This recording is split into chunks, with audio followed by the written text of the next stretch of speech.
आचार्य प्रशांत जी की किताब truth without apology के चौथे अध्याय पर बात कर रहे हैं। इस अध्याय का शीर्षक ही बहुत कुछ कह देता है। Self love isn't self lies, यानी आत्म प्रेम खुद से झूठ बोलना नहीं है। और ये शीर्षक सुनते ही ना मतलब एकदम स्पष्ट हो जाता है कि जिसे हम अब तक प्यार समझते आ रहे थे वो शायद सिर्फ एक छलावा है। बिल्कुल। सोचिए कि जिस महंगे स्पा ट्रीटमेंट को या फिर शानदार वेकेशन को हम लोग सेल्फ केयर का नाम देते हैं, वो असल में खुद को नुकसान पहुंचाने का एक बहुत ही चालाक तरीका हो। अरे हाँ, आजकल तो मतलब सेल्फ लव के नाम पर एक पूरी इंडस्ट्री खड़ी हो गई है। बिल्कुल। और ये इंडस्ट्री हमें बस यही बेच रही है कि खुद से प्यार करने का सीधा सा मतलब है खुद को सहूलियतें देना, हर तरह का आराम देना और बस फील गुड करना। वही तो, हमने ये मान लिया है कि जो भी चीज हमें तुरंत खुशी दे रही है बस वही आत्म प्रेम है। सही कहा। लेकिन आज हम जिस स्रोत पर गहराई से चर्चा करने वाले हैं वो इस फील गुड वाले भ्रम को बहुत ही निर्ममता से तोड़ देता है। जी हाँ, किताब ये स्थापित करती है कि सच्ची जागरूकता और खुद के प्रति एकदम निर्मम ईमानदारी, यही असल में खुद से प्यार करना है। ये कोई बहुत मीठी या मुलायम अवधारणा नहीं है। अब देखिए, अगर हम निर्मम ईमानदारी की बात करें तो मेरे मन में एक स्वाभाविक सी उलझन पैदा होती है। कैसी उलझन? मतलब प्यार की परिभाषा तो आमतौर पर सुकून देने वाली मानी जाती है ना, एक ऐसा एहसास जो हमारी परवाह करे, हमें सुरक्षित रखे। तो अगर कोई चीज हमें असहज कर रही है, हमारी कमियों को उघाड़ कर हमें दर्द दे रही है, तो वो प्यार कैसे हो सकती है? ये उलझन इसलिए होती है क्योंकि हमने प्यार को सहूलियत के साथ जोड़ लिया है। जो सुकून हमें हमारी असलियत से दूर रखे वो प्यार नहीं है, वो तो हमारी सबसे बड़ी कमजोरी है। अच्छा, तो जो हमें भ्रम में रखे वो प्यार नहीं है? बिल्कुल नहीं। अगर आप इसे मनोविज्ञान के नजरिए से देखें तो जब हम खुद को सहूलियतें देते हैं तो हम असल में अपनी गहरी असुरक्षाओं पर पर्दा डाल रहे होते हैं। किताब में बहुत स्पष्ट लिखा है कि सच शायद ही कभी अच्छा महसूस कराता है। सच तो अक्सर कड़वा ही होता है। हाँ, ये काटता है, ये बेनकाब करता है, और इंसान ने अपनी कमियों को छुपाने के लिए जो आरामदायक बुलबुला बनाया होता है ना, सच उसे पूरी तरह से नष्ट कर देता है। इस पर्दा डालने वाली बात को मैं एक उदाहरण से समझना चाहूंगा। ठीक है। मान लीजिए मेरी कार के डैशबोर्ड पर इंजन की खराबी बताने वाली एक लाल बत्ती जल रही है। ठीक है। अब मुझे वो लाल बत्ती देखकर घबराहट होती है, मेरा सारा फील गुड खत्म हो जाता है। तो आधुनिक सेल्फ लव मुझे क्या सिखाएगा? यही कि मैं परेशान ना हूं और उस लाल बत्ती पर एक सुंदर सा स्माइली वाला स्टिकर चिपका दूं। अरे वाह, ये बहुत ही सटीक उदाहरण दिया आपने, है ना? मुझे तुरंत सुकून मिल गया क्योंकि लाल बत्ती अब नहीं दिख रही।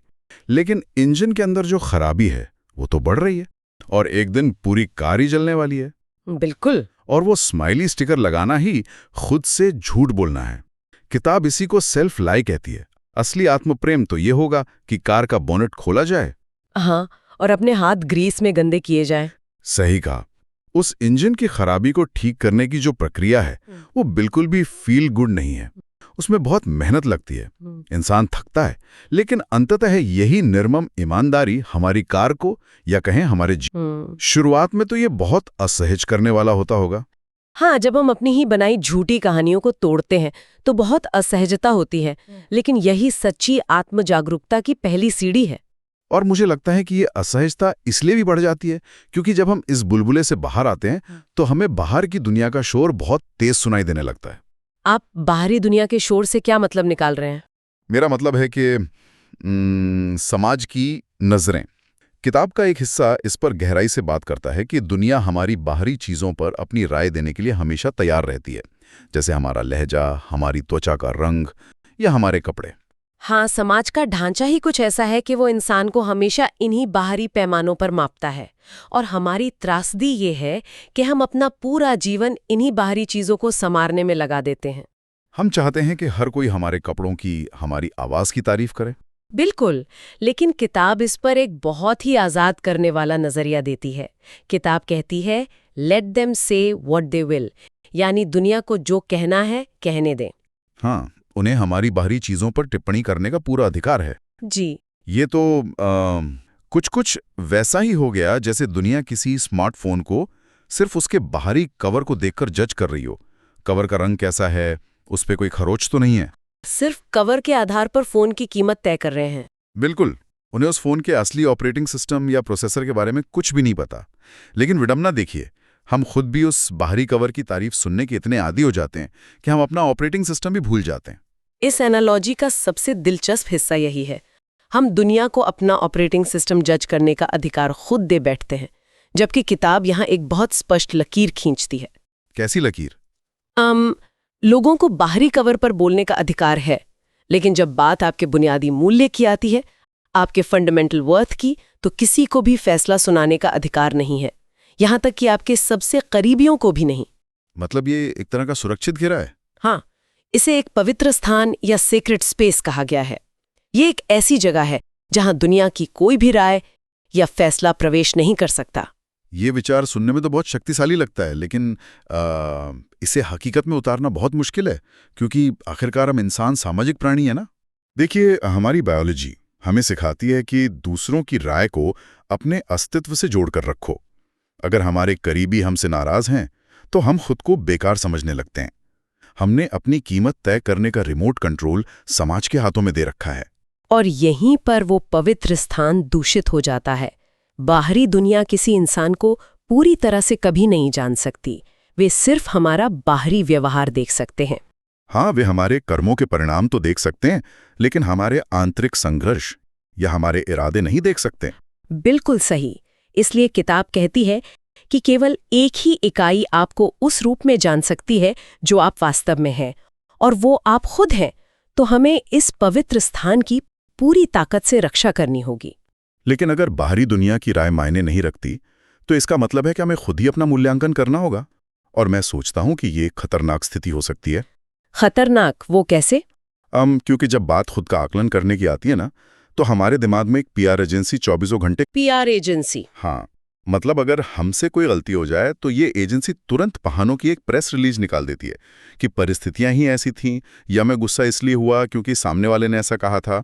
हम अपने ही बचाव पक्ष के सबसे बड़े वकील बन जाते हैं। इसी को मनोविज्ञान में कॉग्निटिव डिसोनेंस से बचने का तरीका कहते हैं। जब इंसान देखता है कि उसकी असली छवि और उसकी आदर्श छवि में अंतर है, तो वो उसे सुधारने के बजाय बहानों का महल खड़ा कर लेता है। वही तो, हम खुद के वकील बन जाते हैं। इसीलिए इस पुस्तक में कड़ी शर्त रखी गई है।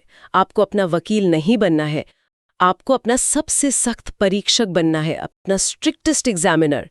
एक ऐसा परीक्षक जो पूरी तरह ईमानदार हो और कोई समझौता ना करे।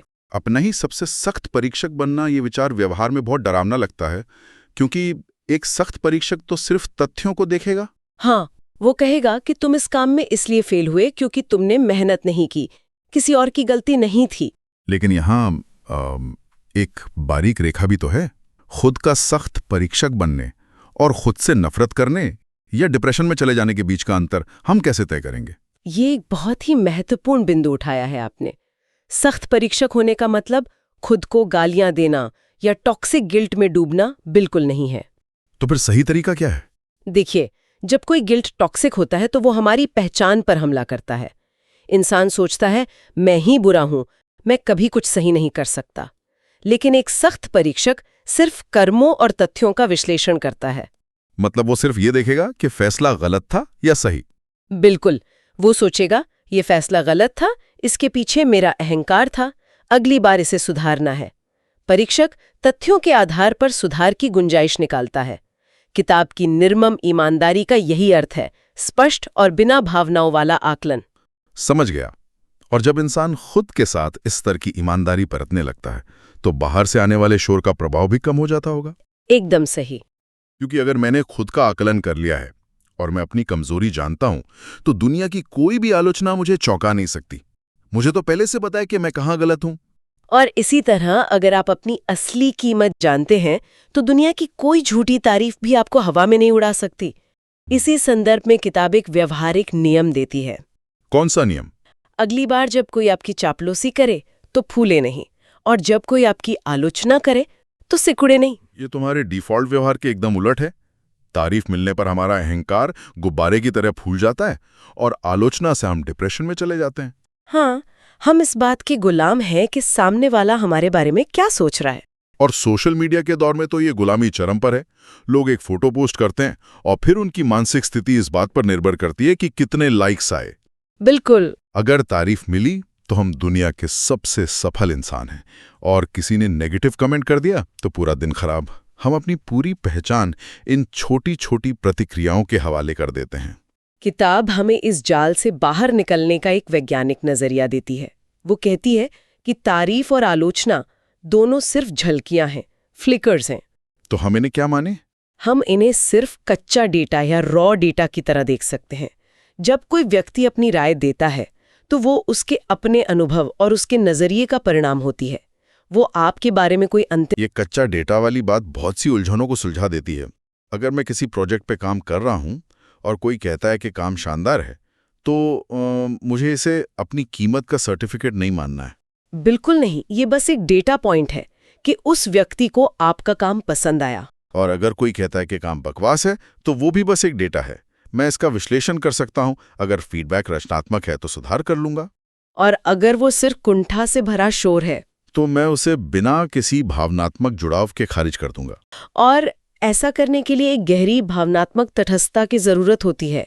किताब इस चर्चा को एक दमदार वाक्य में समेटती है, do not hang your sense of self on their shaky strings. यानी अपनी आत्म पहचान को दुनिया की हिलती हुई डोरियों पर मत लटकाओ। हाँ, अगर हमारी पहचान दूसरों की उंगलियों से बंधी है तो वे उंगलियां हिलाएंगे और हम कठपुतलियों की तरह नाचने लगेंगे। दुनिया की इन डोरियों से खुद को काटना और अपने पवित्र स्थान की रक्षा करना, यही आत्म प्रेम की वो नई और शक्तिशाली परिभाषा है। इसमें कोई स्पा या चॉकलेट जैसी मिठास नहीं है। बिल्कुल नहीं। किताब स्पष्ट कहती है कि कोई नरमी नहीं, कोई चीनी की चाशनी नहीं, बस एक तीव्र जागरूकता और अथक ईमानदारी, जिसे हम फियर्स अवेयरनेस कह सकते हैं। हाँ, और जब कोई इस स्तर की ईमानदारी तक पहुंचता है तो शुरुआत के दर्द के बाद उसे आत्म जागरूकता का एक आजाद कर देने वाला आनंद मिलता है, जहां वैलिडेशन की भूख शांत हो जाती है। ये चर्चा हमें सोचने पे मजबूर करती है कि हमने कैसे सेल्फ केयर के नाम पर खुद को धोखा दिया है। खुद को सच से बचाना या गलतियों का वकील बनना प्यार नहीं है। सही बात है। प्यार है अपनी कमजोरियों को स्वीकार करना और उस सच के आधार पर एक मजबूत इंसान बनना। ये हमें समझाता है कि हमारे बुनियादी मूल्यों को तय करने का अधिकार सिर्फ हमारा है। और जब इंसान अपनी पहचान को दुनिया की डोरियों से उतारकर अपने सत्य पर स्थापित कर लेता है तो वो एक ऐसी स्थिरता पा लेता है जिसे कोई आलोचना डिगा नहीं सकती। तो श्रोताओं, इस गहरी चर्चा के अंत में एक बहुत ही विचारोत्तेजक प्रश्न सामने आता है। वो क्या?